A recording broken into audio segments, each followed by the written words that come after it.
જો ધાણાની ચટણી બનાવવા માટે મેં 200 ગ્રામ જેટલો ફુદીનો, 150 ગ્રામ ધાણાને તમારે થોડા ડાળખી સાથે જ લેવાના છે, તો એનો ટેસ્ટ વધારે સરસ લાગે છે. 3 ડાળી મીઠો લીમડો, 2 આદુના ટુકડા. ધાણાની ચટણી થોડી તીખી સ્પાઇસી હોય તો જ સારી લાગે છે, એટલે મેં તીખા લીલા મરચાં લીધા છે. 3 થી 4 લસણની મોટી કળી અને 2 લીંબુ લીધા છે, જેનો આપણે રસ કાઢી અને એમાં મિક્સ કરીશું. ધાણા, ફુદીના, લીમડો આ બધાને જ આપણે મિક્સર જારમાં સારી રીતે ગ્રાઇન્ડ કરી લઈશું.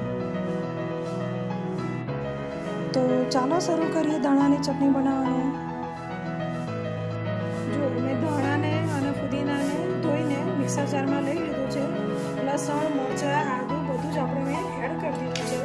હવે થોડુંક ધાણા જીરું પાવડર, સ્વાદ અનુસાર મીઠું,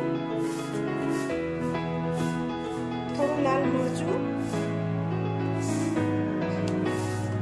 અને થોડું આપણે આખું જીરું એડ કરીશું, તેના કારણે સુગંધ એની સરસ આવે છે. અને થોડુંક ચપટી સંચળ નાખીશું. હવે થોડું પાણી એડ કરતા જઈ અને આપણે તેને ગ્રાઇન્ડ કરી લઈશું.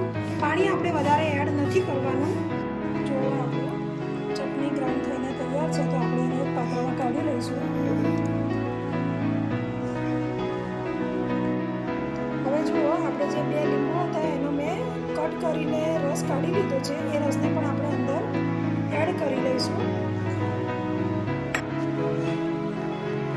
લીંબુનો રસ એડ કરવાથી ધાણાની ચટણી એકદમ લીલી રહેશે, તેનો રંગ શ્યામ નહીં પડે. ધાણાની ચટણીને આપણે વઘારવાની નથી, પરંતુ વઘાર કરી અને ધાણાની ચટણી ઉપર નાખવાનું છે. તો ચાલો તેના માટેનો વઘાર તૈયાર કરી લઈએ. જો વઘાર માટે મેં 2 થી 2.5 ચમચી તેલ અને થોડી રાઈ લઈ લીધી છે. હવે રાઈ તતડે ત્યાં સુધી આપણે તેને ગરમ કરી લઈશું.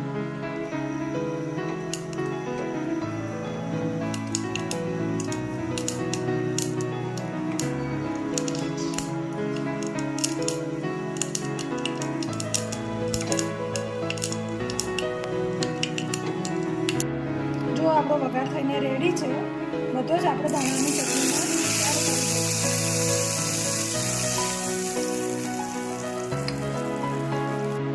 જો આપણી ધાણાની ચટણી બનીને તૈયાર છે.